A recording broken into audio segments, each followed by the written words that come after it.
Dakota must combat her past. What's up? I'm Len Kabasinski. Oh my God! Ow, my face! Ow! Ow! Ow!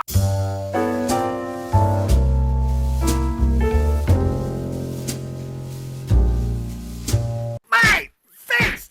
That hurts so much!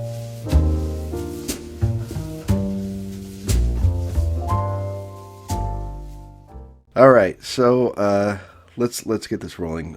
First, for people who haven't come across your works before, can we talk just briefly about what your interests are and what you've been doing for the past little while? What you're up to these days? Yeah, I would have started Killer Wolf Films back in like 2004-ish. I was at a crappy day job, and in my lunch breaks, I thought, this is right after, well, backtrack for just a minute. Mm-hmm. I had went to a horror movie convention. I think those are still things, right? They still pop up around the country here and there. Sure. This one was in Cleveland. I believe it was called Fright Vision or something like that. Anyways, to make a long story short, the late Rob Zadar, who played Maniac Cop, was there promoting a film called Zombiegeddon that he was doing with director and writer Chris Watson, who I still talk to this day. Sort of, I guess, my mentor. Blame him, people. So he's a great guy. And, Bob Zadar had said he wasn't even in the scene, but they were filming some things that night for his movie Zombiegeddon, which they were still kind of piecing together.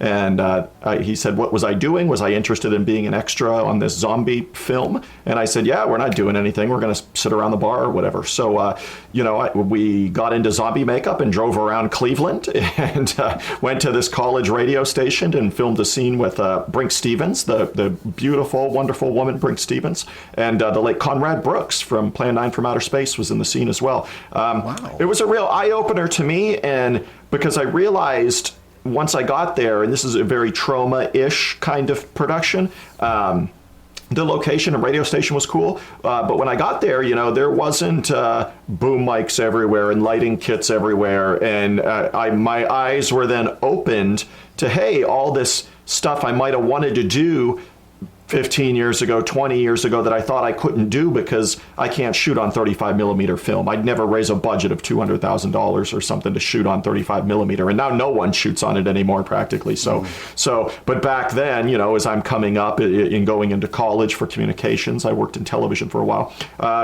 35 millimeter was still the thing. There was no mini DV, indie horror revolution yet or anything like that.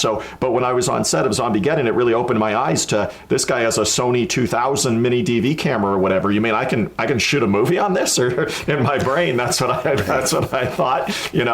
So after Zombiegeddon, I kind of saw that I could still achieve some dreams of mine without having these huge budgets. I went in and bought a GL2, Canon GL2, which is a good camera, but certainly not movie quality. Anybody that's seen Swamp Zombies 1 will know that. But, but you start somewhere, and I started with the help of Chris Watson in that small production there. And people can rip on the trauma movies and all this stuff. He had a Bengal fucking tiger in his movie, man. I mean, a real tiger, not CGI stuff. He's got a fucking Bengal in his movie. So it's cool, In Swamp Zombies, I didn't have that, but I went in with a plan, knowing that if I got some eyeballs on my movie, who knows what happens, whether it's good or bad or goofy or not goofy or whatever it may be. If you put eyeballs on it, stuff gets rolling from there. And that's when I made a call to UFC before the UFC was very what it is now, this big conglomerate, multi-million dollar company.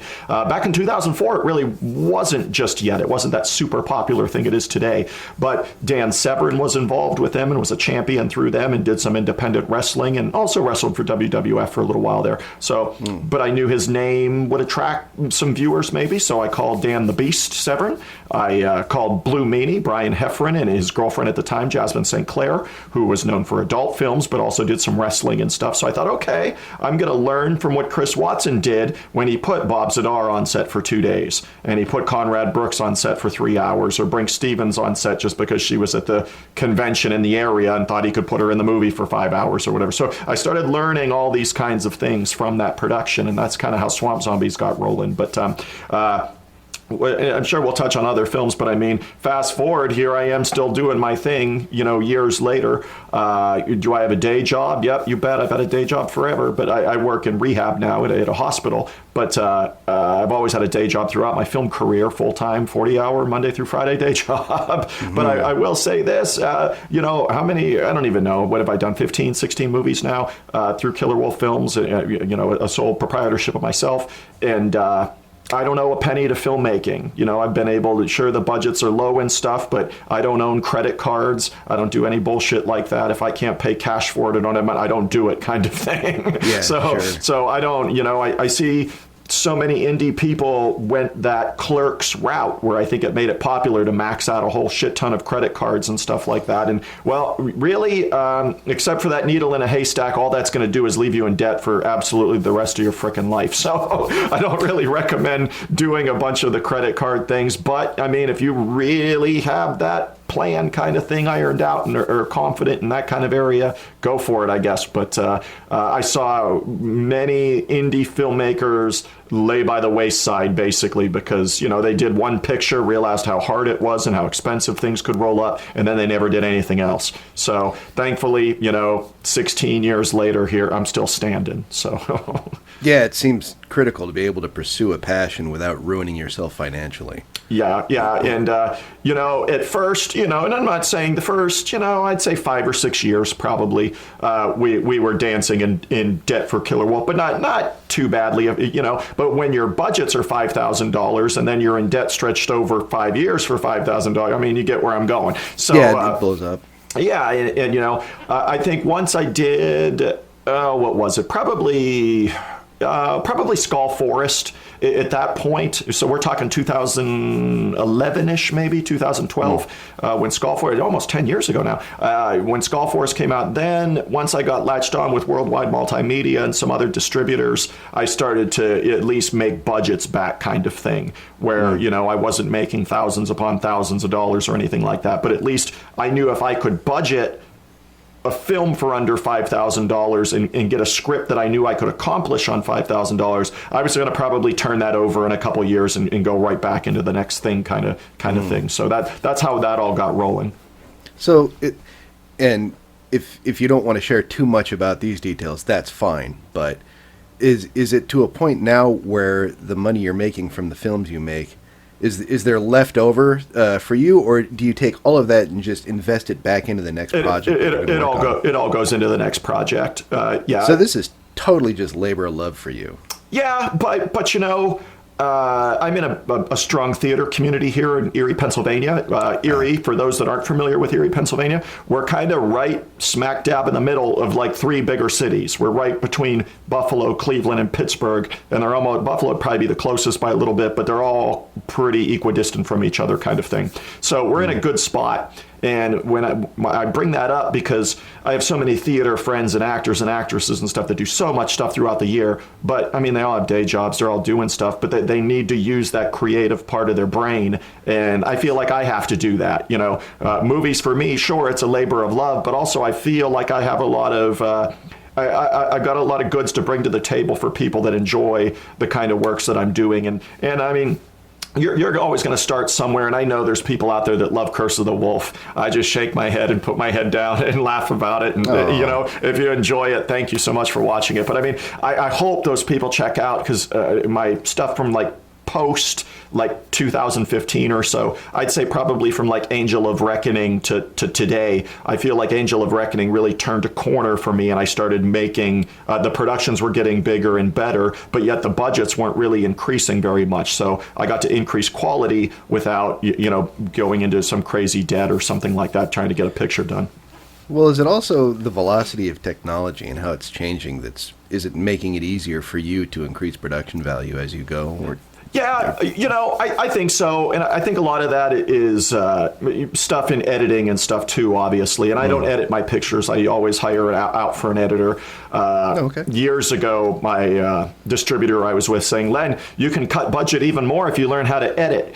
And I know how time consuming it is because I did it in television. And that was back in the nonlinear days and things like that. So I knew how time consuming it was. And is it worth it for me to try to bring in an editor for a few $1,000 or whatever it might be to edit this indie picture? I'm a dad. I have 2 kids. My son, Kane, happy birthday, buddy. My son's birthday's tomorrow. So, Kane, I love you. Happy birthday, man. Yeah, Kane, you're the best. I love you, buddy.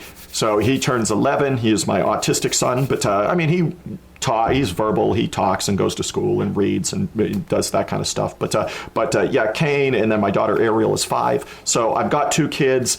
And I really don't want to donate that time to editing a major film. Now, that being said, too, though, I do like having that second set of eyes on the project kind of thing. Have somebody get my material that either I've shot or my director of photography has shot, get the footage together. Here's my scene. Here's my script. This is what I want to accomplish in it. Cut it kind of thing. And I do like that fresh set of eyes on a project kind of thing. So to me, it's worth it to go out and get an editor. Awesome. So let me take a second here to talk about how I discovered you and what you're doing. So for forever now, I've been a fan of RedLetterMedia. Mm-hmm. And there was an episode of Best of the Worst where it was Skull Forest, I think, that they covered. Yeah. And you know how those guys do. They put movies on and then they giggle. Before we started doing the show, we would just get together and watch movies. Bad movies, sure, but just get together and watch bad movies and laugh. One of the very first movies that we watched as a group, just for fun, was Curse of the Wolf. It's the Curse of the Wolf! But then I noticed, right after that, now you're showing up on on their show and you're hanging out with them. My face! That hurts so much! Very cool. It was. I can imagine, a lot of people, I'm a writer, I write books. The first negative review I got, I remember looking at that and going, oh man, it kind of, you want to kind of withdraw and, well, I did anyway. Right, you can't help take it personally, though, when you're so attached or so close to something that you're working on, right? You can't help but take it. It must be hard. It must, you pour your soul, right, and all this extra time into creating something that's meant to be entertaining. And then, you get people that have a chuckle fest. But what really stood out to me was how you next thing I know, you're showing up and you're hanging out with these guys, and it turns into a discussion about, there's some technical issues here, but... In the last decade, we've made 2.5 features, and it's fucking hard. Making movies, we can be snarky assholes, but actually making a movie, getting people together, organizing, all that shit is really difficult. And you have a day job on top of this. How have you managed to get all this shit? And a kid. And indie filmmaking is fucking hard. I loved how they, there's the entertainment aspect of what they do. It's if they don't sit down and crack a joke about some movies, they don't really have a show.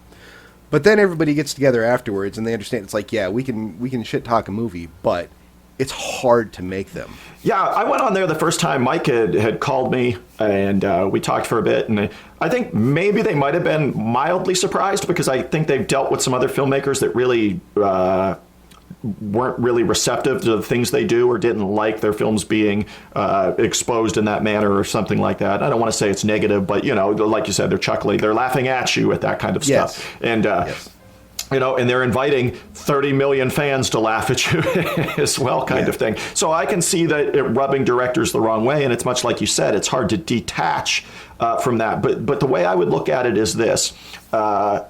In performing arts, there's going to be stuff that sucks, and there's going to be stuff that's phenomenal. And that's just the nature of performing arts, though. And whether it's your baby or not your baby, I've been to plenty of movies that I bet people worked hard on that I thought sucked. You know what I Yes. mean? There's plenty of horror movies, action movies, martial art movies, all kinds of shit that I like. But there's times where it sucks, and that doesn't mean I don't think they didn't work hard on them. So Sure.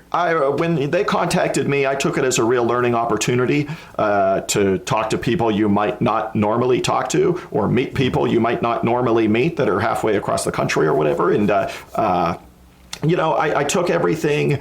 I would say that's one thing I got better at around that time, because I was just going into shooting Angel of Reckoning when I was on the show the first time, which I believe we did ninja movies or something like that. Going forward, it was a real revelation to me that they're cutting on you, they're laughing at you kind of thing. But when you go out there, you realize this different set of there's just a different world. It opens up a different avenue of fans that come in, and I really don't like the word fans. I like the word viewers or something like that, but whatever. Yes, I understand exactly what you're saying. I don't like saying fans either. They say readers. Right, exactly. I'm the same way. And it's, thanks for everybody watching my stuff. You're all viewers or friends or whatever, but I just don't like fans for some reason. I think, see, this I think is why I'm drawn to the movies you make. And it's because I think I sense that you're sincere, and it doesn't feel like there's a lot of ego wrapped up in what you do, which I really appreciate. I would testament that a lot to maybe personality, though. I'm by no means I'm divorced. I'm by no means like a relationship expert, but I do feel.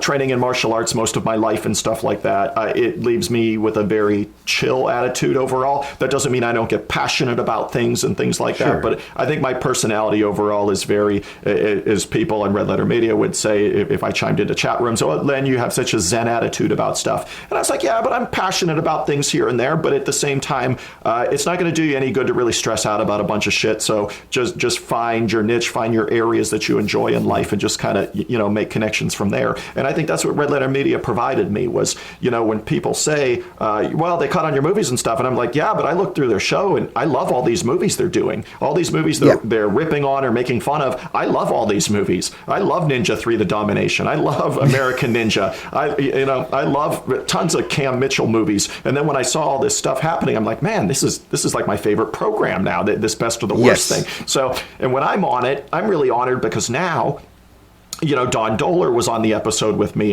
his film, I believe Night Beast, which isn't his A game probably, but still, it's an honor that now I'm doing films. I still loved it. It's still fun. Yeah, but now I'm on programs with these and people are talking to me in the same breath as these other filmmakers. I did a podcast that's on my Curse of the Wolf re-release from a few years back where the gentleman was saying, I forget the podcast because I've done a few of them, sorry, buddy, but... and he said, Len, now, you're telling me, Len, that your heroes are Jim Wynorski and Fred Olen Ray and all these kinds of guys. That's what I grew up watching was Armed Response or, tons of Wynorski films, the Hollywood Chainsaw Hookers, all those kinds of things. The Jim Wynorski Return of the Swamp Thing, Hard to Die, which I love very, very, very much. And then went on to work with Deborah Dutch, who's one of the stars of Hard to Die. So small world. But, he's like, when people are mentioning these directors, now, Len, they talk about you being in this group and it really it kind of took me back a little bit because that's all I ever really wanted to do is just make fun movies. That doesn't mean I'm trying to not get better at things. Like any artist, you want to improve and show progress, and I think I've done that, but again, that's for the viewers to say, not me. But in a self-assessment way, do I think Swamp Zombies 1 holds a candle to Angel of Reckoning or Blood Prism or something? No, hell no. It's nowhere near as good as any of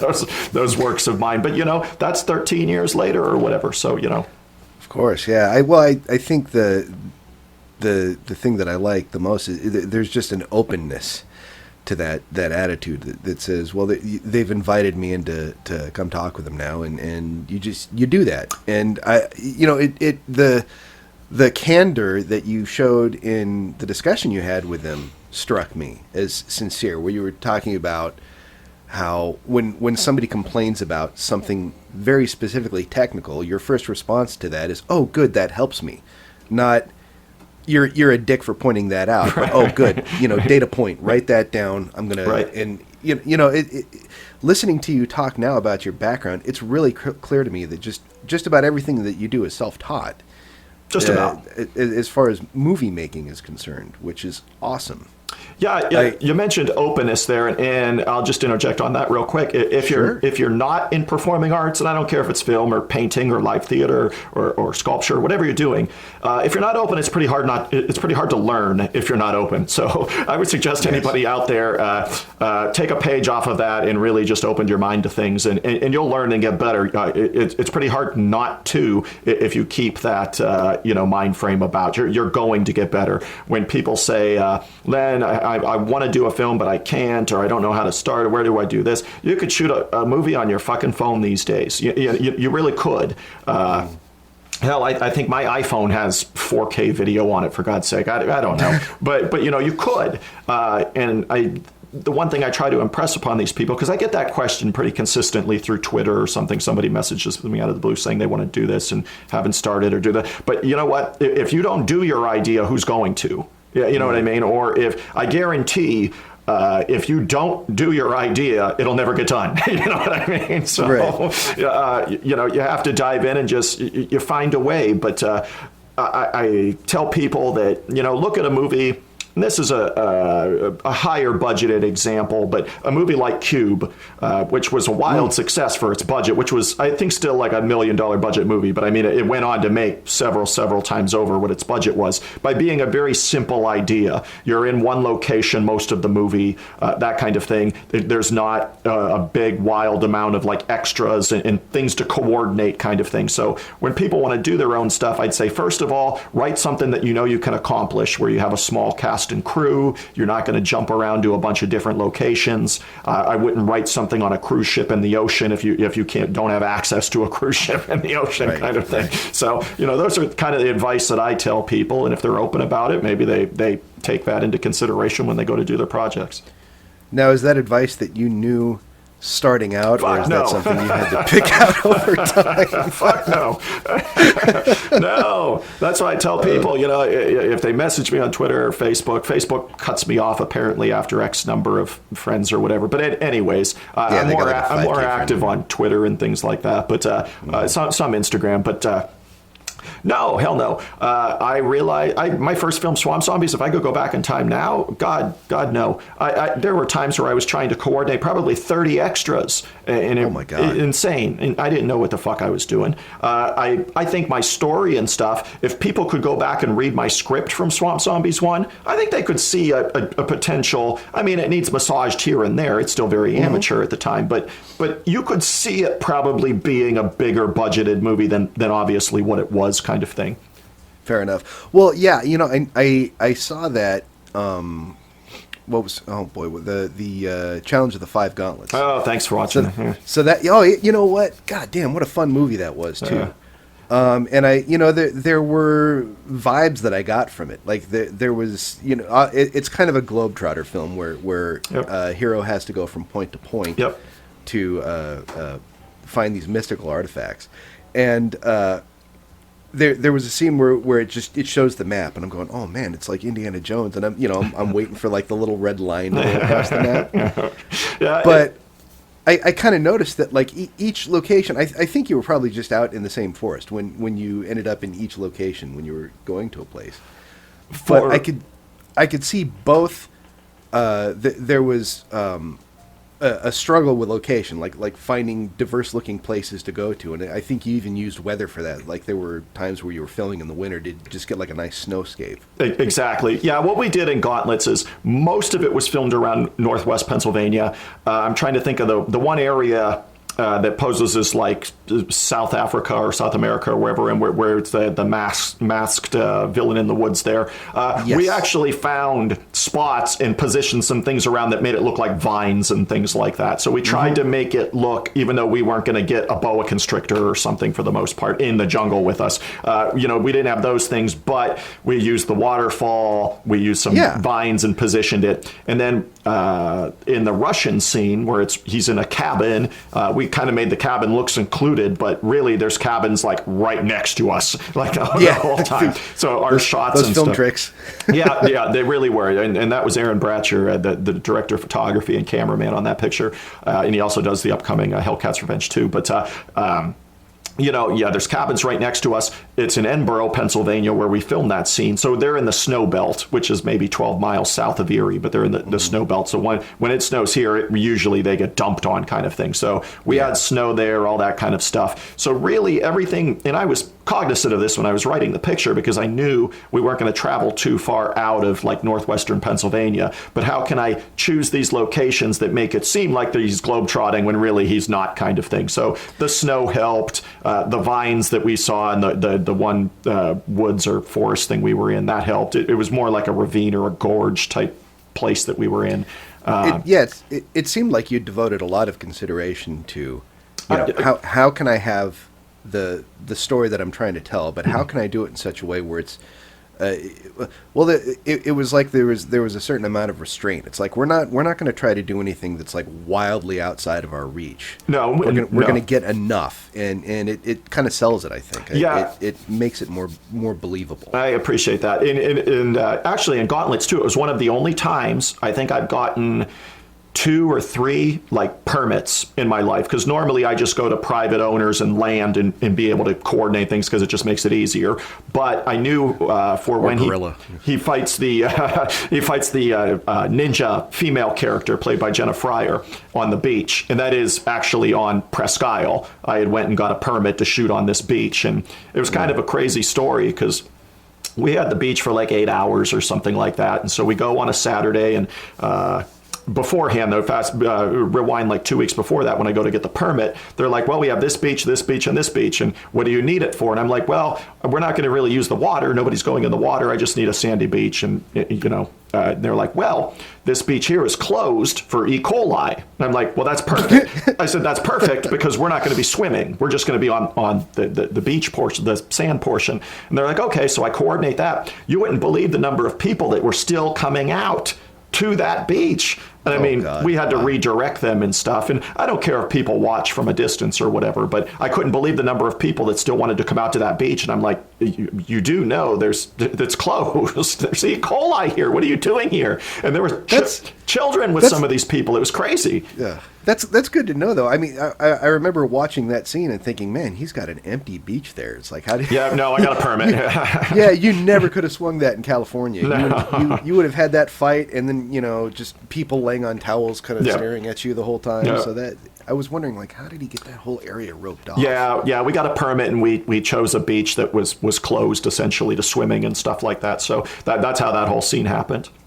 That's great. Yep. And the other thing I noticed in that movie is you really I don't know if you have a writing partner, but it seemed like your characters they're getting a lot more vibrant and colorful. And you mentioned the Russian guy that you fight in the movie, and he was fun. That's Matt Smith, who plays the Russian. Yeah. He also does a lot. He did a lot of the sound and stuff like that, especially on not Gauntlets, but the sound design for Blood Prism. He did the sound design for Hellcat's Revenge 2, which is out now on my Patreon. It's not released yet because I haven't signed it yet, but it's coming. But that's Matt Smith, who plays the Russian. Yeah, he was very fun. I liked how I liked his delivery, and then also I was pretty impressed with the makeup work that you got in the film, where people would have wounds. Yep. That when the attack, when he got this really nasty wound on the back of his hand, and there's a tight close-up shot of it in the film, and so I'm pausing it and looking really close at it, and I'm like, yeah, that looked pretty goddamn good. That's Monster Mark Kazabuki, a dear friend of mine. I love him like a brother. He's worked several of my past movies. I mean, I've almost worked with him exclusively now as the effects artist for my pictures for probably since Skull Forest. He started, and then he's worked with me ever since, kind of thing. But yeah, that's Monster Mark Kazabuki that did the makeup for the film. So it sounds like you're using about the same crew every time you get together and make a film. I would say my associate producer, Ruth Sprague, I work with a lot, who will get certain locations and stuff for me. Certain locations I'll step in and handle, like the airplane hangar and stuff like that you see in Gauntlets. I went and acquired that location. There's certain things where I take the bull by the horns and go get, and then other things that I know Ruth can acquire or has a contact for, I have her go do things like that for me. And that's mostly what my associate producers do. do is make phone calls for me, acquire locations that I'm interested in, that kind of thing. And then Monster Mark does all the effects. So really the three of us that hang around definitely all the time are Ruth Sprague, Monster Mark Kazabucky, and myself, or the three there that are consistent from picture to picture to picture. I'm amazed that you've kept this going for so long. Yeah, You're working with large numbers of people, and I think of what I have to go through just to get a few friends over on a weekend. and you're managing to wrangle all these people consistently over and over.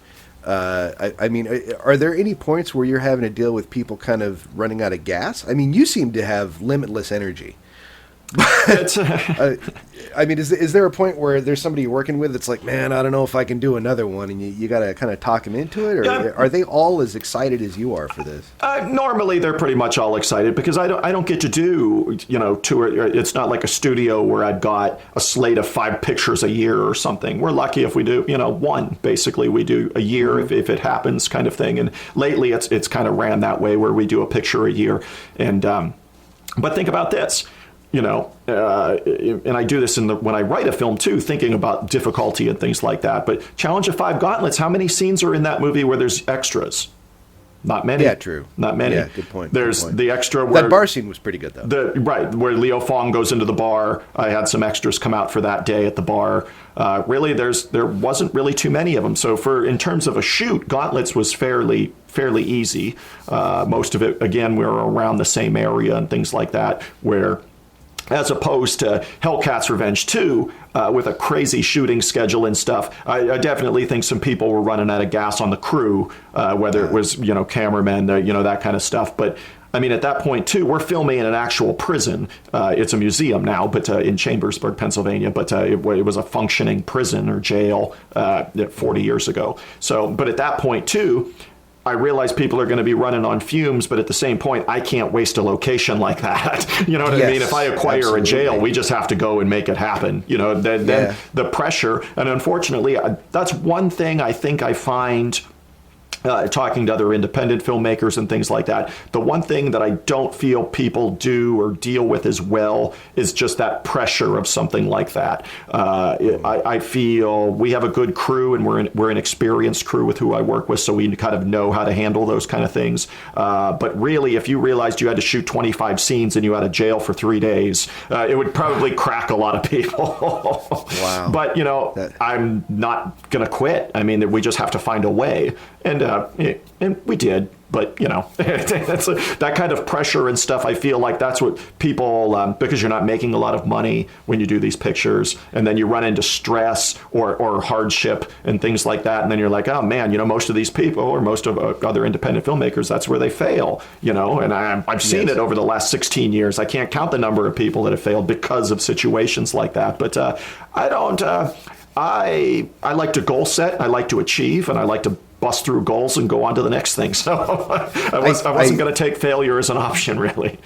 I think you must have surrounded yourself with some really good people to work with, too, though, because I can imagine, like, at a certain point, just people in general saying, you know what, it's not worth the stress. I got other stuff to be doing, and they're as passionate about the project as you are, obviously. I think so. Hanging in there with you. Yeah, that's great. Yeah, I've been really fortunate, and you're always going to have somebody that doesn't have fun on set or something like that. But I mean, that happens when you have with cast and extras and crew on average of 50 or 60 people or something. Like somebody's not going to have fun or something like that. Yeah, that just happens. But I will say, over 16 years, I've been really, really fortunate about. I don't work with too many like divas or dickheads or whatever, because then they hate me because I can't work with people like that. I'm too chill for that. But not just chill, I'm also too focused on tasks at hand throughout the day. Sure, I can imagine at some point, if somebody's coming to you with a problem that is, kind of like, They usually don't get to me. Usually Ruth will intercept that for me, one of the associate producers, and I don't deal with a lot of the small problems. Okay, so that's interesting then. So you really are, you've got some good people that are directing that activity for you. I didn't know how to think of one of your shoots. If it was just a bunch of buddies sitting together and bullshitting, and then okay, let's go off. We got to work now. It sounds like everything has to be very controlled, regimented, focused in order to get things done. Yeah, it is, and we have a day planner going into each day's set where we know from 9 a.m. to noon we've got to shoot these 2 or 3 things. From noon to 5, we got to shoot these, and we got to remember to shoot these 3 insert shots or whatever. I mean, our set list for the day is pretty well mapped out, and if we stick to it, we're going to have a film. And if we have to change something around, we find a way to push it to the next day, or we'll massage some things and get it done, kind of thing. But yeah, it's very structured, and it's actually it's been that way since Swamp Zombies. We just got better about pacing and how we did things, and. But yeah, it's definitely a very structured regimen day to get these indie movies done. So when you start working on them, you're writing these films as well. Right. So I did co-write, not to interrupt you, but I did co-write 2 pictures out of my whole career. Swamp Zombies 2. Which Newt wrote most of Swamp Zombies 2, and then I came in and just adjusted some things at the beginning and near the end and here and there kind of thing. So I don't even want to say I co-wrote it. I wrote 30% of it or whatever. But anyways, and then Blood Prism I co-wrote with my wife at the time, Alicia Seguin, had wrote a lot of Blood Prism, a lot of the dialogue and stuff she wrote for Blood Prism. And then how and what happens where in the movie on Blood Prism, I kind of handled all that kind of stuff. So, but all the other scripts are basically my writing. And what's that process like when you sit down to write a movie? You just tell me. Go ahead. I'm doing it right now. So I'm doing it for Pact of Vengeance, a movie I got coming up with Samurai Cop and Leo Fong and John Michael Thor from the band Thor from Rock and Roll Nightmare. I'm so excited about that movie. It's going to be so bad. Pact of Vengeance. So hopefully, if things go right and the Camp Indiegogo does what it needs to do, kind of thing, we'll start filming it in like August. But anyways, how I approached writing that movie, and I've done this style since the beginning as well. So some things change and you just get better at how you do them, kind of thing. But I usually write an outline, and my outline is usually 5 pages long, for example. And it just, every scene almost kind of in order. This has to happen, this has to happen, this has to happen, all in an outline. And then I take that outline when it's done, front to finish, and then I write the script from it. Scene 1, scene 2, scene 3. So it really makes the writing process and the dialogue easier when you know you're working from an outline that you just did, kind of thing. So, and then from there, then I would break it into day planners, knowing all these scenes that are at this garage, we're going to try to film on these 2 days, or all the scenes where we're in a hospital room, we're going to do them all this morning, or that kind of thing. So that's kind of how I approach the writing of it. And going into like Pact of Vengeance, I realized, Leo's going to be on set a couple days, Samurai Cop, at Thor, all a couple days, kind of thing. So I know I don't want those guys moving around a lot in terms of, I don't want to travel to a location I need that's 3 hours away, because I don't want to waste that amount of time in a film day. Sure, I want all their locations to be pretty much in and around the city that I can go bang, bang, bang, bang, get things done, kind of thing. So I'm very cognizant of that when I'm writing it, realizing I don't want these guys moving around to locations that are outside, the perimeter of where we're shooting, kind of thing. Yeah, just make the best use of their time. Correct, exactly. That's exactly right. Because they're not, me, it's different. I live here. I can shoot something next month. But these guys are from California, Idaho, all these places. So, you have to just maximize their time. And one of those is don't waste time moving around a lot. So that's really interesting what you said about how you plan out the writing, because it's very similar to what I do when I write a book. And I think also it's because when I'm trying to plan out a book, I think of it cinematically. I think of it like a movie, which partially is why I wanted to talk to you. I mean, the podcast that we're kind of doing this for, it all has to do with writing, but I think that it's really good to study like things outside of just writing books, things that include writing. Movie making is great to study, because everybody processes story through film now. It's like everybody's hardwired to do that. The narrative of it, yeah, right. Yeah, well, I think when people are imagining scenes play out in their heads, they're doing so cinematically. It's not just, it's not like a realistic image in their mind. I imagine they're visualizing, camera movement and scene layouts and so forth. And I do that when I'm writing. That's how I write. Yeah. I write as if I'm a cameraman or sometimes even an editor kind of thing, how I'm writing each scene out. Mm-hmm. Now, how far do you like to take the writing? Do you get it in a fairly polished state before you're willing to go start shooting, or are you more one of those types where it's like, okay, this is close enough, I know what this is going to be, let's just go and get it done? No, it's polished. It's pretty much. Oh, wow. Okay. It's pretty much at the point where I would take that copy and be able to give it to the editor and say, edit this from this.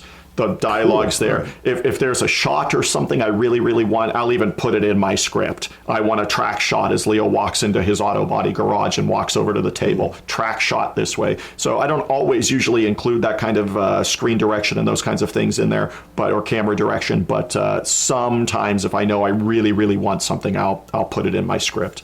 Because that way when the editor reads it, he's going to say, oh, we took this shot. This is what Len wants here, kind of thing. And then when you get to the end of your filming, and the movie's getting edited together, do you find is there any point where you see the thing as a whole, and then decide, oh no, I need another scene right here to clarify a point, or do you find that happens less because you're spending so much time writing up front? It happens less now. I would say back in the, I don't even know if Skullforce, back in those days or whatever, I'd be like, man, I need just this tiny transition scene or something here. It's happened way less frequently, I'd say, over the past 5 years, 6 years kind of thing. So I'm not going to say it's never happened. I mean, even an instance doesn't really jump off the top of my head about it. But no, because we pretty much shoot right to the script. I mean, somebody might interject an idea of dialogue or something like that to me, but I have very few people, say, well, we should change this scene, Len. Nobody really says that to me. And I welcome ideas, don't get me wrong, but at the same time, to welcome those ideas on set really isn't the time to do that. You need to be prepared going in, so if we wanted to change something, it happens a week before we shoot it, kind of thing. Yes, I mean, if you allowed that kind of interaction on the set, that would be chaos. That would be a nightmare. Oh, yeah. And all of the gear that you've brought out is specifically for, okay, this is how we're going to shoot it. This is how everything's going to get set up. And the way I would do stuff like that, though, is if people don't know this about me, they're going to know now by listening to your podcast here. But I try to learn from the mistakes of others a lot. Even now, I learned stuff about like Exterminator 2, a movie I like with Robert Ginty from the 80s, a vigilante picture. But I heard that, all these stories about the director wasn't really... I don't want to say forceful, but forceful about his visions and camera stuff. So then all of a sudden they have a huddle. And now you've got the director of photography telling him to do one thing. And then you've got a grip saying, oh, I've got an idea here. And then all of a sudden you have chaos and you'll never get your picture done. Then you're over budget. Then you're pushing scenes to other days because you couldn't get it done because you were huddling up all the time. There's hardly any huddling on my set. If there was going to huddle, we do it a week before we shoot, kind of thing. Yeah, well, I think there has to be that voice of reason and discipline. When you've got a large group of creative people together, there has to be someone at the top that just says, okay, stop. We're doing it this way. Right. And everybody knows that's me. Not that it's a dictatorship, but everybody knows that's me.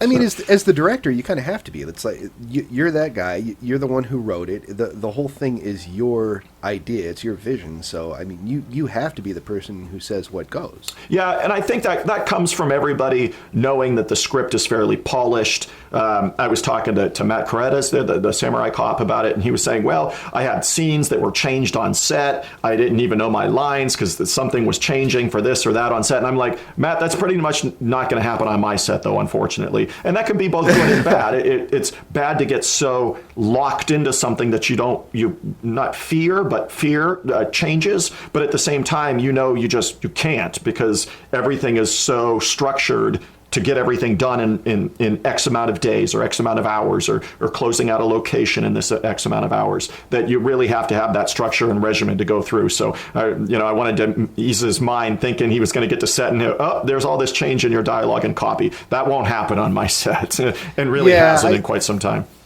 I think that that creates a distinction in the movie too, because I mean, I don't know how he feels about Samurai Cop. I mean, I kind of do. I've seen him discuss this in interviews and, talking with the Red Letter Media boys about it. And, I mean, you can tell that was not a fun gig for him. Now, I'm telling these son of a bitches that we respect the Japanese of this country who are honest businessmen. And yeah, this is the land of opportunity for legitimate business, not for death merchants who distribute drugs to our children through schools and on the streets. Now I'm telling these motherfuckers that if they continue killing our children to make their precious millions that they deposit in their secret Swiss bank accounts, Counselor, before your lawsuit even gets off the court clerk's desk, I'll have their stinking bodies in garbage bags and ship them back to Japan for fertilizer. Got it? Jesus. Probably not. It sounds like he was really putting up with a lot of frustration.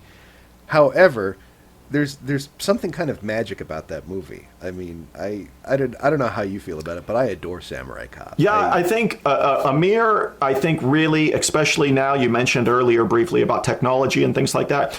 I think Amir, who, I don't know, he'd probably be in his 90s today, right, if he was still alive. But Amir, I think, left stuff on the table, though. I think he had more things that could have been coming out now, just like you see Jim Wynorski still do films and Fred Olen Ray still do films. I think Amir would still be going today. I really do. I don't think he would have disappeared and outside of Samurai Cop and Killing American Style and all those kind of pictures. I don't think he would have disappeared in the 90s. I think you'd still be seeing Amir do things, because once you have that creativity bug in you, you really, that just, it consumes you a little bit, in both a good fashion and a bad fashion.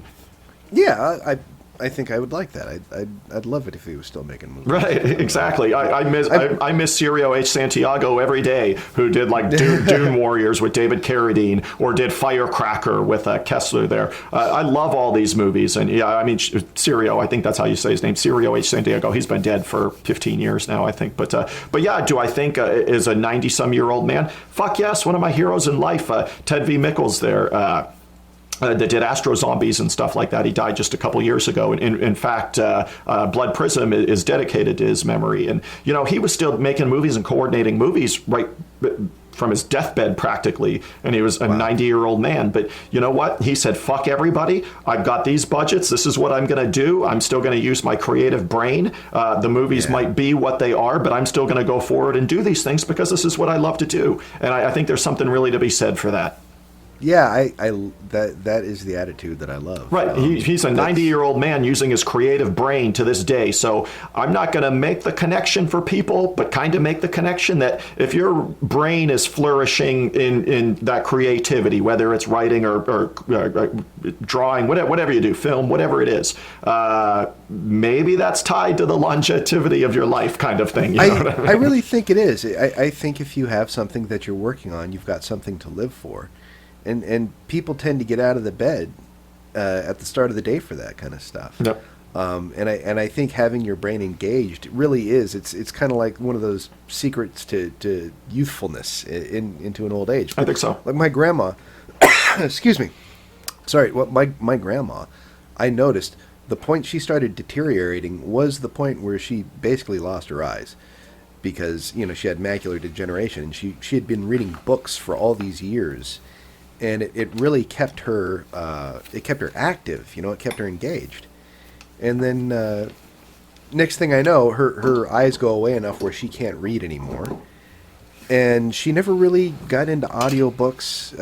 She could not be, she just couldn't engage with them. So after that, it was kind of the TV and then just loud noise. And it was sad. Like right after that, you just kind of saw her go down slope. And yeah, I think that is a big, just keep your brain active, keep being creative. Yeah, and that's what, I did a movie like Gauntlets, which is obviously my favorite picture I have ever done because of the subject matter. It's very much a martial art movie, which I've always wanted to do. I wanted to make it a little more dramatic in spots than just a normal, like Chop Socky, where there's a million fight scenes in it. There's not a million fight scenes in Gauntlets, but I think there's consistent fight scenes throughout Gauntlets and things like that. But well, it's pacey. I never got bored watching it. There was never any point where I thought, okay, this is sagging now, because it moves at a really good, consistent pace. And that was me and editor. He was director of photography as well, Aaron Bratcher, who edited that picture. We're really cognizant of that along, and I put that in my writing even. We talked about writing style and stuff, and me making an outline. In my outlines, I'll even put in usually red bold or red italic or whatever, where I'll say fight scene here. Yeah. A couple things happen later. Nude scene is here. Nude scene, fight scene. Something's happening every. I don't want there to be 10 scenes without something like that grabbing your attention, whether it's TNA or fight scenes or action, whatever it may be. But in Gauntlets, I think.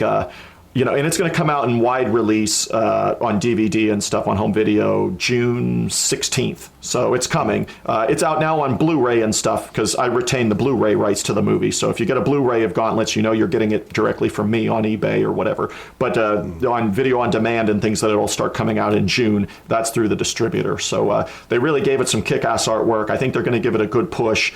They were really pleased that I made like a PG-13-ish movie. But I'll say this, and this is one thing that annoys me in movies, and I noticed this watching the latest Terminator movie, which is rated R, the one that just came out several months ago. Sure. I thought, wow, this feels like a PG movie. I mean, I can see where they got the rated R, but they didn't like maximize. If you're going to get a movie rated R, I mean, make it RoboCop, for God's sake. I mean, use the rated R rating, make it violent, push the limit. And I understand that really revel in that space. That's exactly right. Take advantage of what they're giving you there. And when I wrote Gauntlets, I never once really thought of that. I think there was 2 instances in Gauntlets. Gauntlets unfolding as like a PG-13 movie.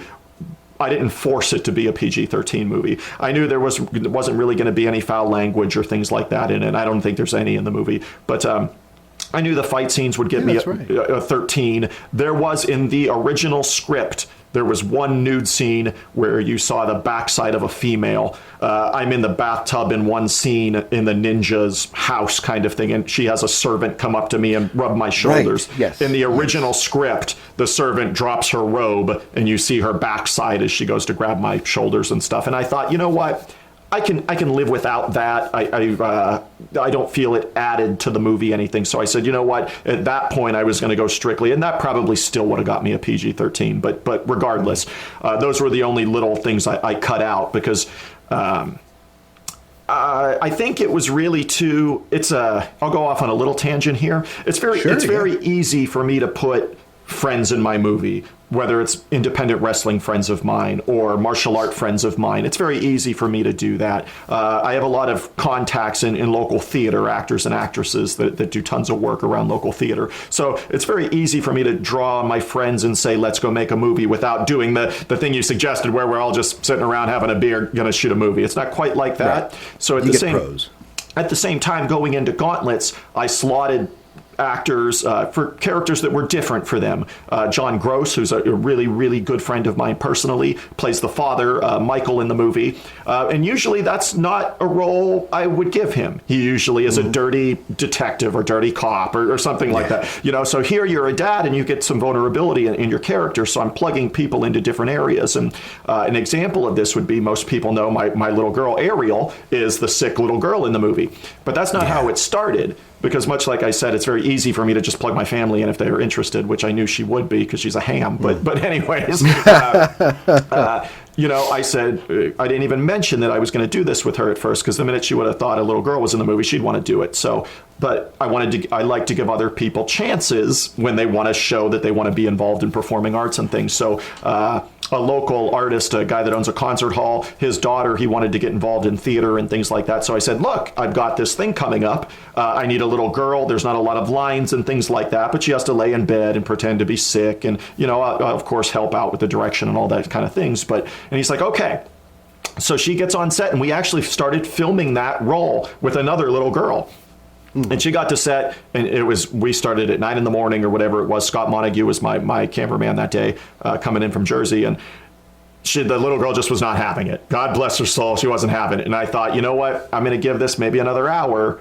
And then this is a matter of, again, we talk about that structure of getting stuff done throughout the day. And I'm like, you know what, I'm going to bring my daughter in and she's going to do this. So I did. And so, okay. But I feel though, you know, and I am religious, but not super religious. I think that was God giving me my moment, saying, Len, here's your daughter that's going to do this film with you. And really, I don't think it could have worked out more perfectly, but I really felt like that was God telling me, Len, in filmmaking, you can go on to do monsters chasing topless women around in your subsequent pictures, but for Gauntlets, right, I'm giving you your moment in a PG-13 movie. Anybody can watch it. Here's you and your daughter.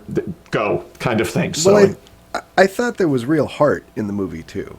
You know, I remember kind of asking you about that after I'd seen it. It was like, you know what? It feels like there's something more here in this movie than just action film or ass kicking or martial arts. It was like, okay, there's an emotional core here, so what's going on with that? Right, and it really is. That's what it's about. You know, I believe it was in. I love this movie a lot, and this movie is not known to be like a dramatic movie, but in Rambo, where he goes to Burma, I believe that's the John Rambo, the fourth one. There's a great quote in that movie where he's on a boat and he's deciding to take these missionaries to Burma, which is like a war zone.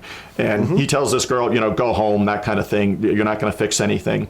And she's like, giving your life to somebody else isn't wasting your life, is it? And that quote has always kind of stuck with me. So you pick these things that happen throughout cinema history, and you think whether you're picking from films like, I have a lot of experience with autism, so Rain Man or these other movies, and film can be a very powerful thing, and it doesn't mean you have to have an A+ cinema experience to make something stick with you, kind of thing. I've learned so much from shitty B movies and things like that have stuck with me for my whole life. So, you know. Well, you know, to that point, I personally have been experiencing, I guess I would call it sort of a independent film renaissance, because as I've told you in other messaging, you know, my dad was really big into monster movies when I was a kid, and I was raised on a lot of that stuff. But I was so young growing up to see it that, like, I often don't have names that are associated with movies. I remember scenes. I remember things that I watched with him on TV. A lot of it was Godzilla. That's me too. Yeah, he was also really big into, like, Doctor Who, but original Doctor Who. Yeah, garbage bag monsters and stuff. That was good times. Yeah, for him, the lower the production value was, the better the movie was, right? And then at some point, I guess I kind of got away with that, or away from that, and I was watching a lot of, you know, the big movies and everything. And just recently, I think in the last few years, maybe 5 years or so, we've just been getting the same prepackaged crap over and over again in big budget movies, right? So it's just like the same stuff over and over and over again. And I've noticed that I've just had less and less enthusiasm for these films coming out. Yeah, that's and then, me like, too. right at the same time, like, this is really fortuitous. When I figured out that you were still out there making movies, you know, and there were guys like you doing it, and I started, okay, so they had Len on RedLetterMedia. I want to go watch his movies, you know, I want to see what's going on there. And then as I watch more and more of these really small budget independent films, yeah, they've got a lot of technical problems, but in a lot of cases, I'm finding films that I think are sincere. They feel sincere, and despite all the issues they have, that was somebody's idea, and it didn't get diluted through a bunch of executives, a studio, right, fucking around with it and everything. And there was something that stuck with me. I was watching this. I forget the documentary, but it was about Don Dohler and the movies that he made, and how his distributors were always requiring that he was putting nudity into his films, and he wasn't really into that. Like, he was like, he kind of tacked it in there because somebody was in his ear asking him to. Yep.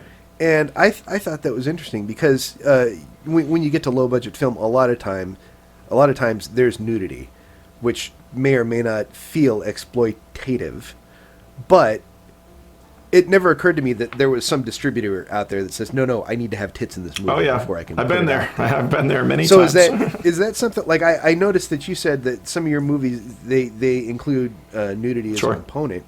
And is that, most of the time, is that you putting it in there, or is it you're getting cornered into doing it because you've got a distributor that values that as well? Or both with something like that. Again, much like I mentioned the Terminator, you want to maximize those, and even though these indie movies don't get an official MPAA rating or whatever, you still know that indie horror, you kind of have to have the elements that people expect, unfortunately, out of, unless you've got a wildly different script. And it's funny you say something like this, because a movie like Blood Prism, that probably is my most like nudity heavy movie, really nothing was like forced in the movie. All the nudity was just written because that's what was happening with the characters and things like that. Nothing was like forced into that movie. Whereas in other pictures, right, Angel of Reckoning, the original script, had a bunch of nudity written into it, and then I removed it because then I thought in that picture it really was taking away from kind of the story,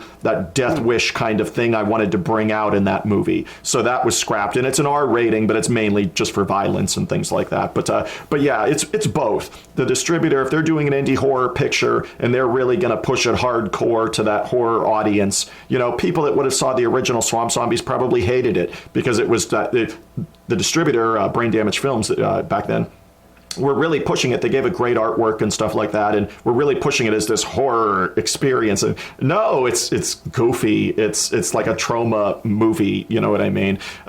So people that expected that horror experience, and you really have to.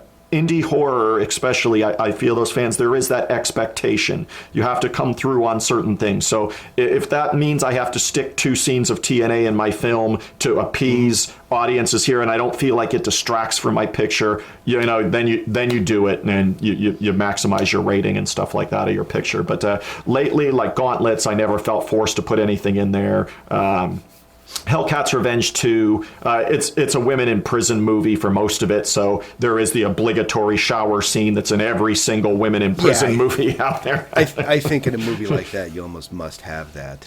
So you get where I'm going with that. I mean, you have to have those certain things that fans and viewers would expect, but at the same time, I never feel like I have to do it to like detract from my films now, kind of thing. So, and that's kind of a good spot to be in, because a studio doesn't tell me what to do, kind of thing. Yes. So that's got to be a fine line to navigate as well, because you're essentially trying to give your viewers the things that they're going to want to see. It's like, well, if I don't put this in, I'm kind of an asshole. Right.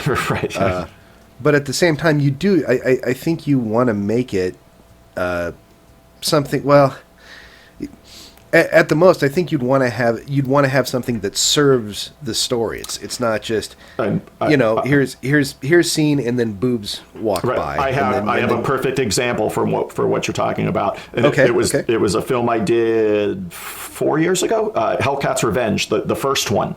And I actually had a viewer that said, Len, I really liked the movie, I didn't think the movie was bad, Len, but, you have this Playboy centerfold in cover model, and Lisa Neld is your lead character of Cat, but she's not naked in the movie. Here you've got this Playboy center, but she's not naked.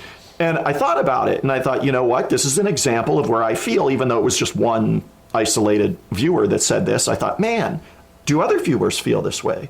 Do they feel like I let them down by not having Lisa nude in this picture? Because as I'm writing it and making it, I didn't really feel that character had to be, kind of thing. And there's some scenes in a strip club and stuff. There's some biker elements to the movie where there's some nudity in a strip club or something like that. But Lisa Neld's character's not. And did I fail the fans there? Did I not deliver something they expected? And so I correct that going into Hellcat's Revenge too. Well, then, I mean, at the same time, I wonder too: is there a point where you get that response? It was like, well, she should have been naked, and your take on that is, well, does she have to be though? Right. And that's what I felt with Hellcat's Revenge. Could she have just acted in the scene, and we didn't have to go there with her? Yeah, and it's interesting. The Hellcat's Revenge 2 was easy in that fashion because it's a women in prison movie. So those kinds of nude scenes kind of write themselves, and you don't feel like you're forcing something, but yet you're still giving people what they want or expect out of a women in prison picture kind of thing. So that stuff was kind of easy for Hellcat's Revenge 2. Pact of Vengeance, I think, will be not so much heavy in those areas, although there'll be a couple scenes here and there of that stuff. But it'll have a real 80s feel to it. So for people that liked Death Wish 3, where it was like wacky violence in Chicago or wherever he was at with Death Wish 3, which is kind of a zany, over-the-top movie, you'll have some of that element in there. You'll have an element where it's a little gritty in spots, like Exterminator or something. So all those vigilante pictures of the 80s is what that feel for Pact of Vengeance is gonna go towards. Now in 2020, holy Lord, I can't believe it's 2020. 2020.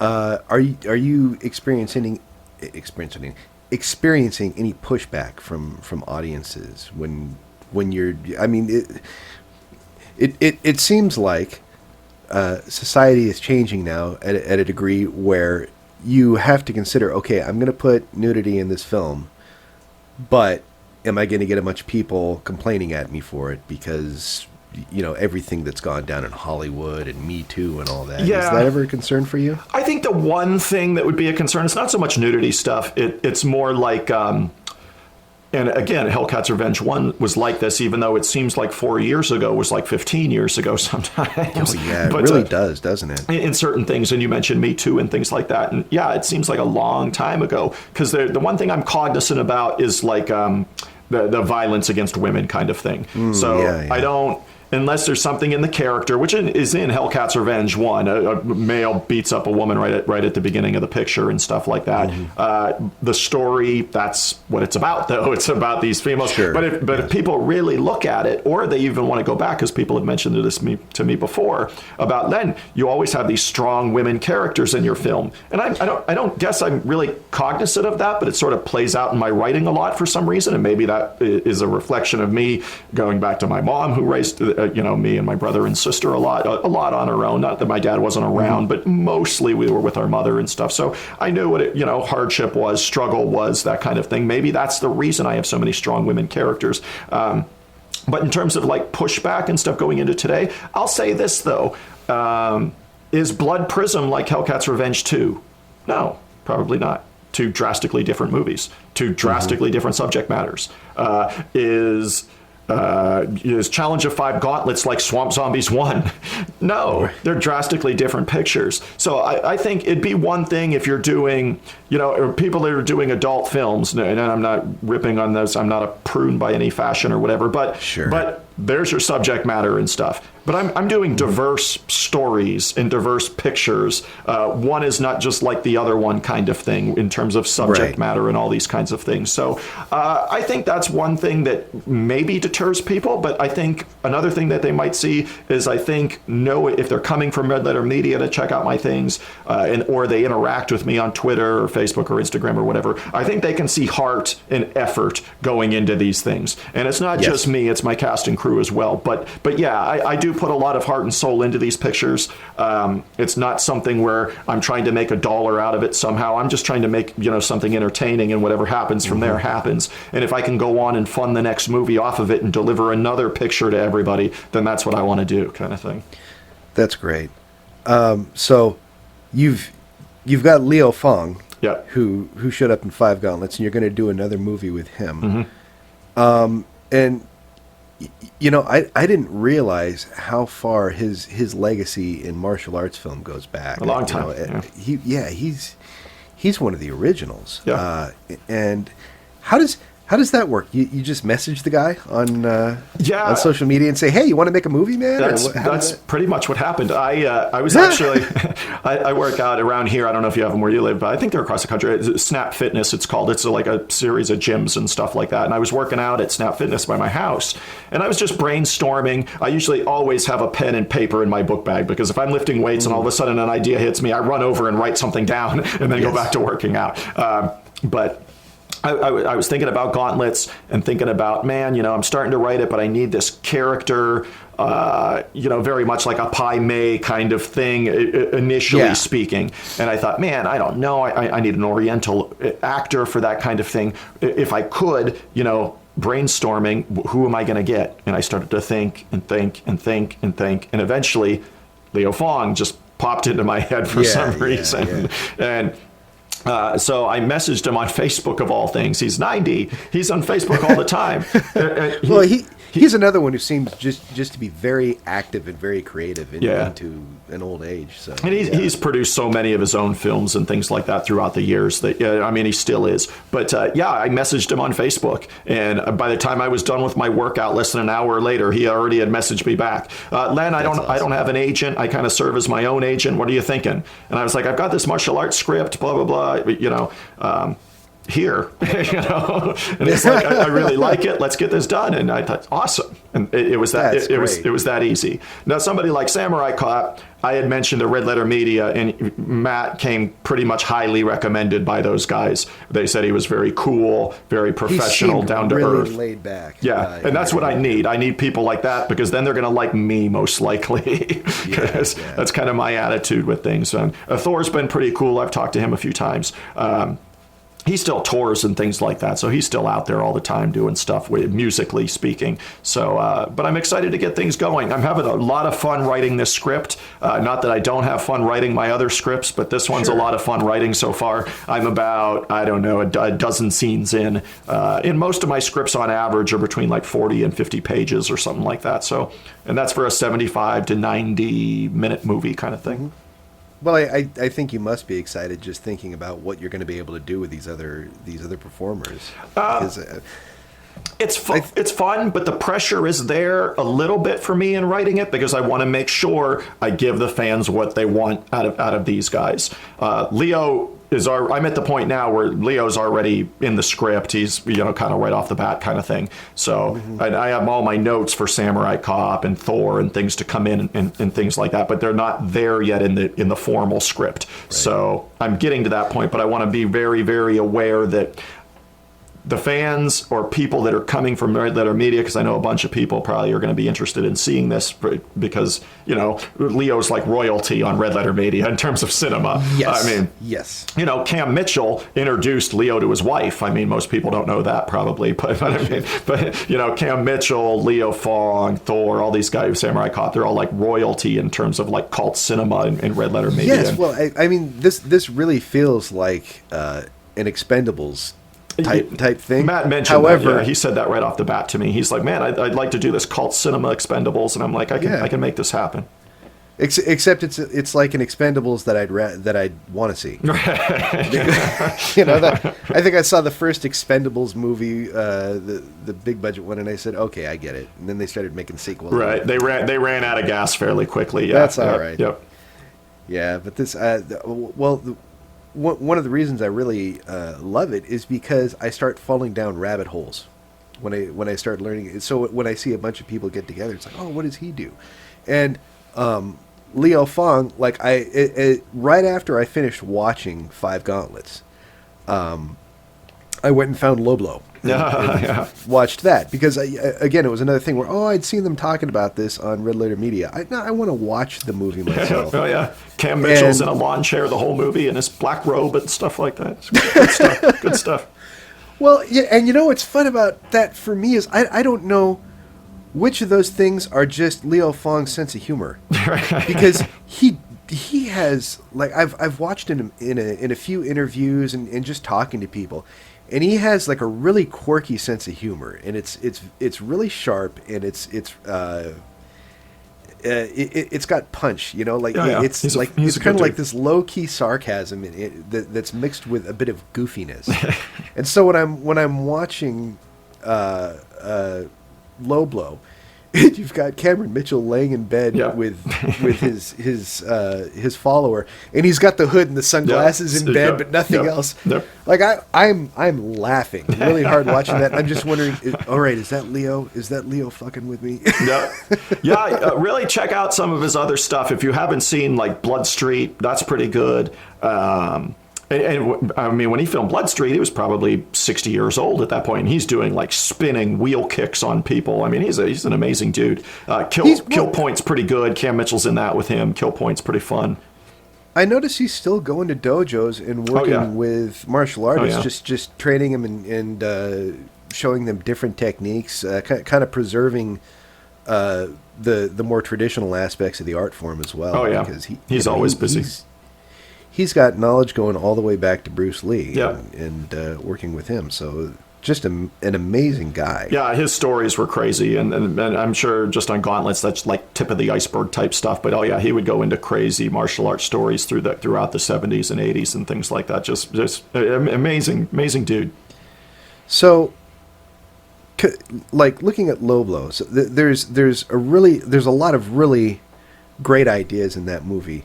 Like the car that'll never start for him, or there's a lot of scenes where again it feels a little off if you're trying to watch the movie like it's straight and serious, but if you sit back and think, well, like this is Leo Fong's sense of humor, like I can see it coming through.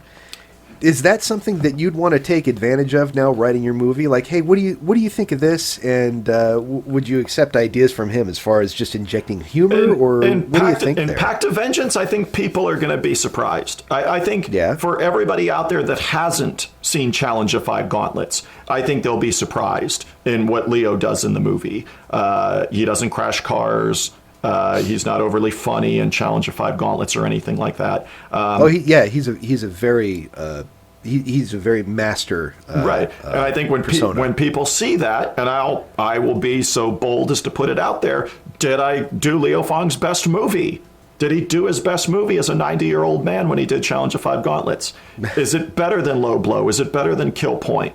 Those kind of things. So I challenge people, to watch it and see what you think, because I think that goofiness that people expect out of certain things, from watching, those kinds of 80s pictures, I don't think that's there in Challenge of Five Gauntlets.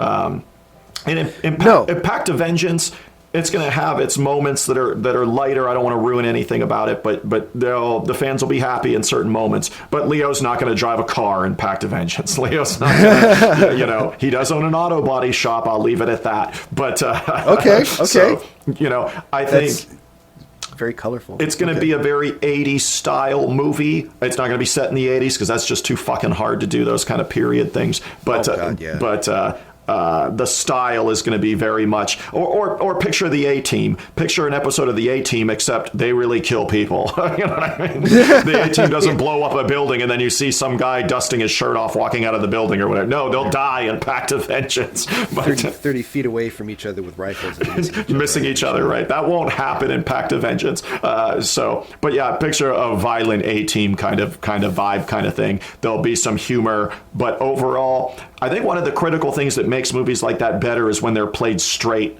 by the actors. Let the material and stuff generate funny things and stuff like that, instead of just trying to force. I hate in-jokes in movies normally. Yes. It never comes across good usually, and And I think we see that a lot. There are movies that are intentionally trying to be funny.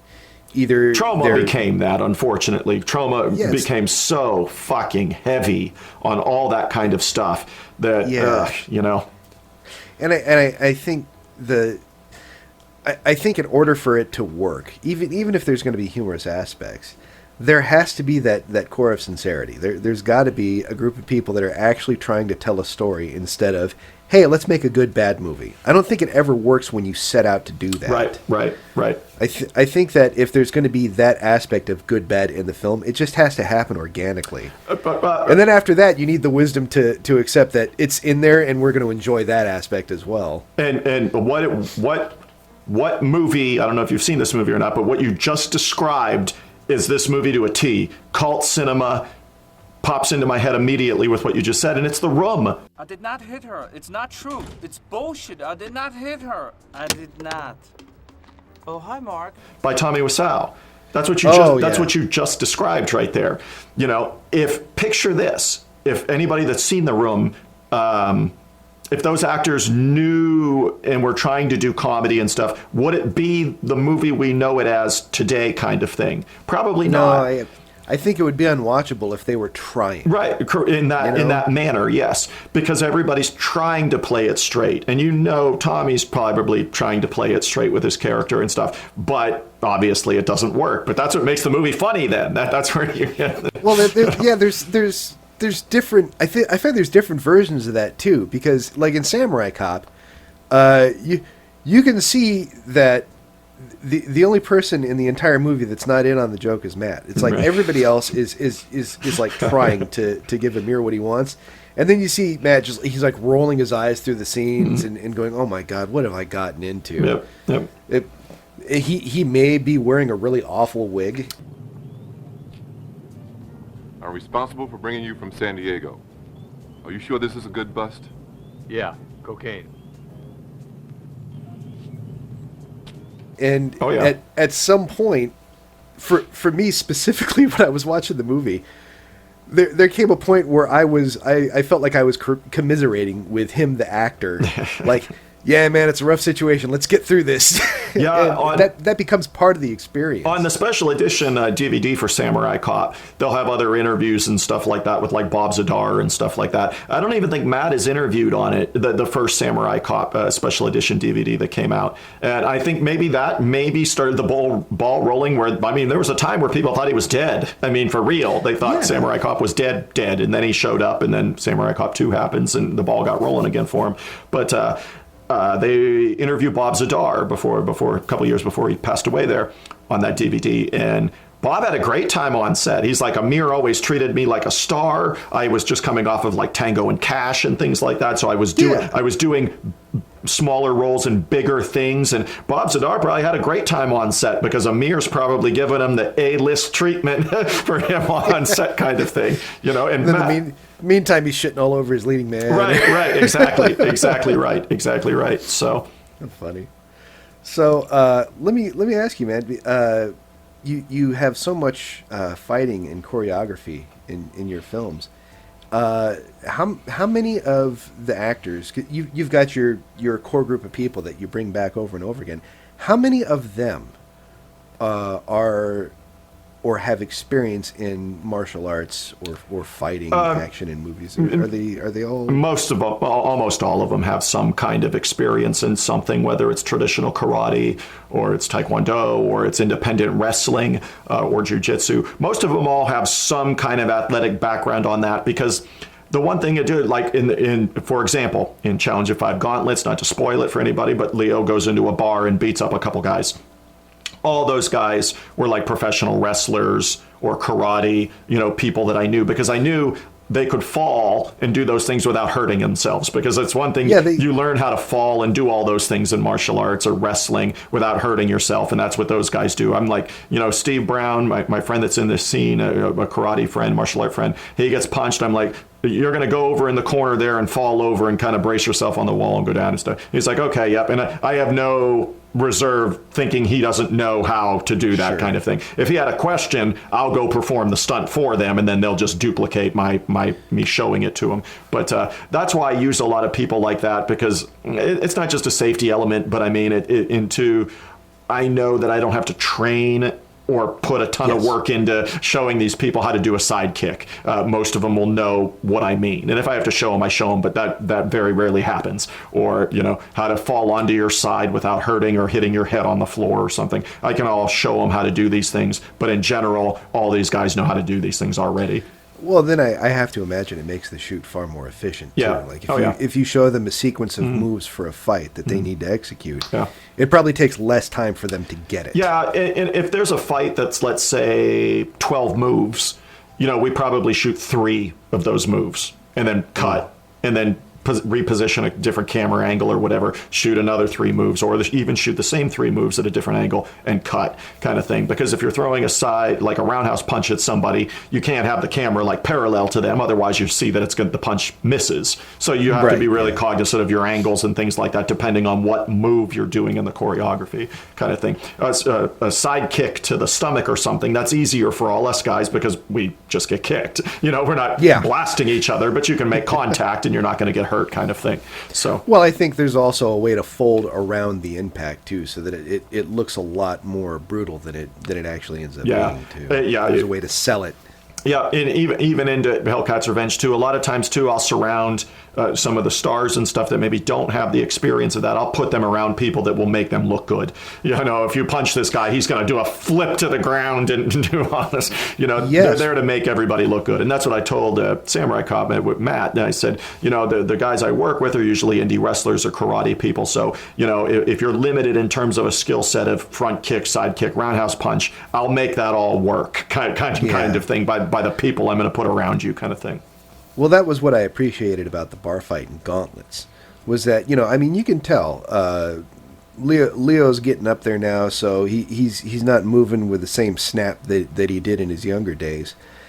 And at the same time, when that fight goes down, it doesn't feel silly. It doesn't feel cheap that this old fella's like whooping ass. No, he's still a dangerous man. Yeah, well, all the people that he was going up against in that scene, they really did like they sold the fight, and he wasn't like super limber and doing all this crazy acrobatics, but when he clocked someone, you believe that he clocked someone. and you know there's this really big biker looking guy where he turns him around and just breaks his arm, elbow, sets him down on the ground, and. You know, if I compare that against a scene in some of the later Karate Kid movies, which were high budget, they included martial arts, there was action, but every once in a while, in each movie, I think they had to have the one scene where Pat Morita finally breaks down and kicks somebody's ass. Right. And in some of those scenes, like you can kind of tell, well, okay, this man's not a martial artist. Like he just threw a kick that looked pretty rough. You know, you could tell that there wasn't a lot of oomph behind it. Yeah, well, and you've got a lot of young guys that are just falling down. And I think, you know, Pat Morita wasn't that old doing those shots. You take a man who's in his 90s, and you have a bar fight with really brutal looking bikers. And it's believable. It works out. I thought it was really well done. Yeah, Leo's probably over 30 years older than what Morita was when, you know, he did Karate Kid kind of thing. So his scene in Gauntlets, he's almost 90. Pat Morita, going back to the original Karate Kid, I believe was in his mid to late 50s maybe when he did the first Karate Kid. And in his best fight scene, he's doubled, is when he beats him up by the fence in the original Karate Kid. They're chasing Daniel out of the Halloween party or whatever, and he kind of sees Miyagi blurry beat up the punks in the skeleton suits and stuff. Well, that's not even Pat Morita doing that fight scene. That's Pat Johnson, his stunt double or whatever. I figured that was a stunt man because that first fight in the first movie, that was pretty good. Like that's a very exciting scene. It's got a lot of punch. But I think in later films, they probably didn't even have Ralph Macchio in it anymore. Like they brought in there was a female actress. That was Hilary Swank. Swank, that's right. Yes, yeah. I think it was that movie. The next Karate Kid was Hilary Swank. Yeah.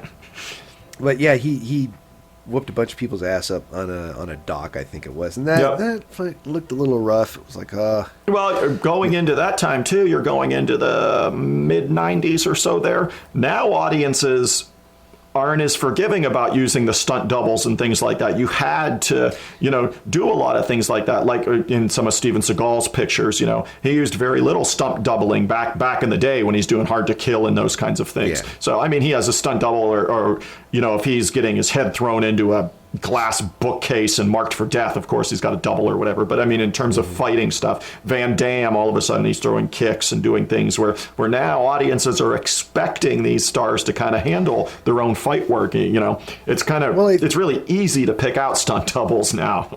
I think audience expectations have also, they've elevated over the years, or maybe audience sophistication has. Yeah, because it seems like you can't have, well, maybe you can, but the old, like you brought up Van Damme, that's a perfect example, right? Like back in the 80s or late 80s, he could do an action film, and the fight choreography was very static, right? It was like everybody had really tight locked poses, and it was like punch and then kick, or he'd do a flying spinning back kicker or whatever you call it. You're describing the Tong Po fight of Kickboxer to a T, but yes.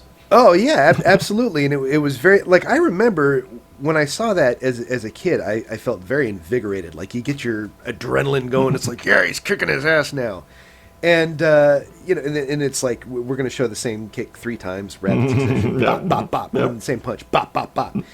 And I think those were techniques that had punch at the time. It was like the new thing that we hadn't seen before. But you can't do that anymore. No, those fights don't sell the way they used to, I think. So I think like the visual language you're using when you show a fight, that has to evolve as well.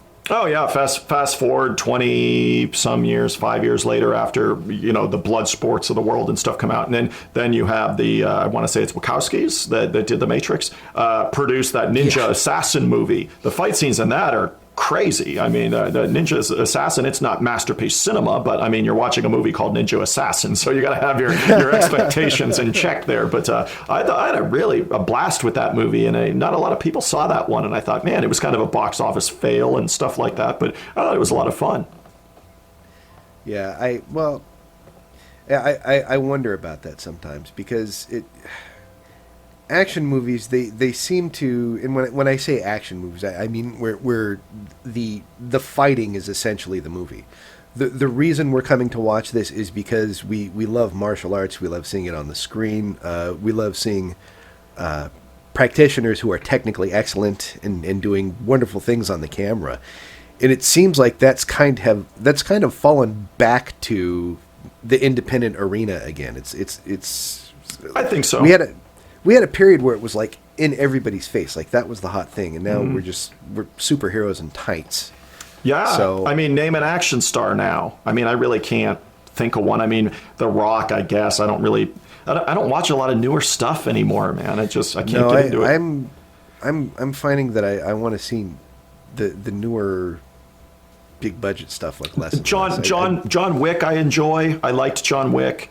But other than that, I mean, when you like Fast and Furious stuff, that kind of stuff just isn't my cup of tea really. But in the 80s, think of it, it was martial arts though. Your stars were martial artists: Chuck Norris, Van Damme, Seagal. I mean, they were all martial arts stars, and then even everybody into the 90s, wanted to be a ninja. Right, everybody wanted to be a ninja. They wanted a 3-picture deal from Canon Films, and you wanted to do ninja movies, and I think that's a great thing. But now, once the 90s kind of faded away, those stars got older, become less active kind of thing, like a Chuck Norris kind of thing. What are our action stars now? You thought maybe with the Bourne movies, but he's not really a martial artist. All those martial arts stars really have been pushed to the indie realm of films now. Well, let me ask you something. That brings up an interesting idea. I liked the first Bourne movie. Mm-hmm. Oh, yeah. They kind of went a little crazy after that, but that's okay. But in your case, would you prefer somebody who is a more skilled actor for your movies, or a more skilled martial artist? Where does your desire fall? Obviously, it would depend on the character and the role and how much lines of dialogue they would have and things like that. Because to be honest, the way I write, that it just wouldn't happen. I wouldn't end up with a main character that would have to fight a lot, and then me try to, it just wouldn't happen in my writing. Right. I would write around that and make sure that I got who I wanted or what was needed in the writing. So when you talk about writing style and how I do things, that really is cognizant when I'm casting and stuff and doing characters as well too. I know that this cop has no martial arts scenes or fight scenes. I know I can pretty much put the best actor possible that doesn't need to do those things for me, and I'm going to cast them in that thing. And then I would guess you spent a lot of time like punching up that character too. Yeah. Like, let's make this someone who's really colorful, and fun. And there you go. That's great. And they do it. They do it in a movie. Backtrack to Samurai Cop. They do it with Mark Fraser's character.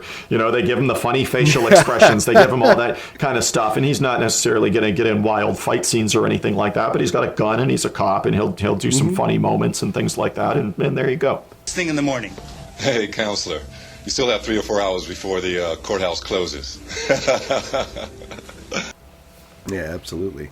Lethal Weapon. How many action scenes does Danny Glover really have in Lethal Weapon? No, they give it to Mel and stuff like that. You know, they're not going to give Danny Glover wild fight scenes, or he's not the one that's going to be tortured, hanging from a chain, getting beat up by Al Leong or whatever in the movie. You know. Yeah, but it also makes it more enjoyable when he does have to do something that's punchy, because you get the I'm too old for this shit. I'm too old. And you see him hobbling through and trying to keep up with Mel Gibson, and that itself. That elevates the relationship between those two characters. I think it makes it fun. I think so. Yeah. All right, man. Well, look, I think we'll stop here. I got to get my day going. Right.